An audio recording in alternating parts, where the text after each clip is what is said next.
internets, what's up? It's Rob from TechGuysSmartBuy.com, and today we got a battle. Today we have the battle of the Android Titans. We have the LG G5 versus the Galaxy S7 by Samsung. We're going to let you know which one of these two would be the better flagship for you. We're going to break down display, performance, and camera of the two. So on the display side of things, you're both rocking the QHD display, which is 2560 by 1440 for those who's counting. G5 has a 5.3 inch QHD and it's a IPS LCD, whilst the S7 has a 5.1 inch Super AMOLED QHD display or whatever. So they're both pretty good. Samsung is better.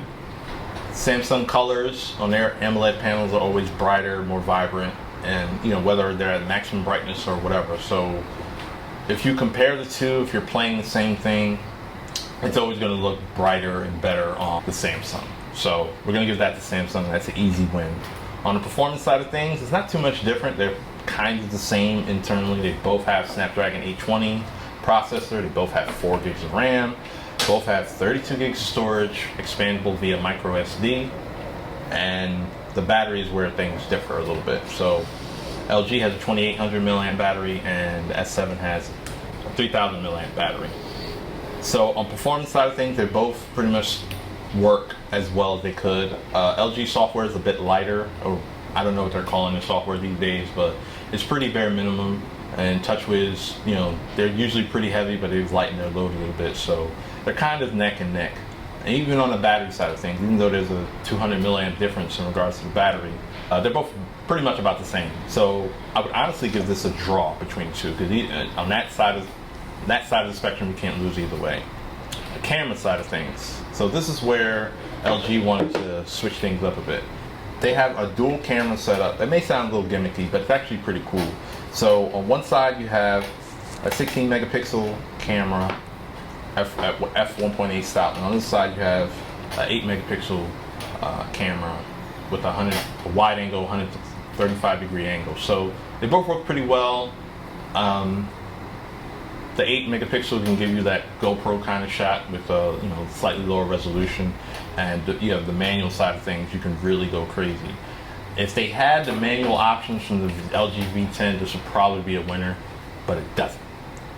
Moving on to the S7, you have the 12 megapixel dual pixel camera on the rear, dual LED flash. Now, if you put them against paper, megapixel versus megapixel, you would think that LG would be kicking Samsung's ass. That is not the case. If you shoot both auto for auto, the S7 will get you a better shot 9 times out of 10. But LG does have a lot better manual control. So if those of you know manual and play around with the ISO and white balance and all that good stuff, you can probably get a better shot. A lot of people dive into that territory. Some people do.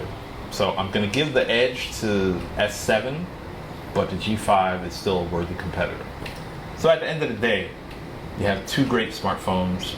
One, you can swap out battery and add other pieces and all that good stuff that are a bit more expensive. Another one, you kind of have a tight little package that can kind of do, it's kind of like jack of all trades. It can kind of do everything. So it kind of comes down to preference, but I would lean towards to the S7. But the G5 is a really good competitor. So if you want to compare the two, I would put the S7 here and G5 here. So it's not like a dramatic difference, but I would say the S7 is probably all around good smartphone for anybody to pick up. So if you agree or disagree, let us know in the comments. As always, don't forget to like, share, and subscribe. We appreciate you for doing so, and take care.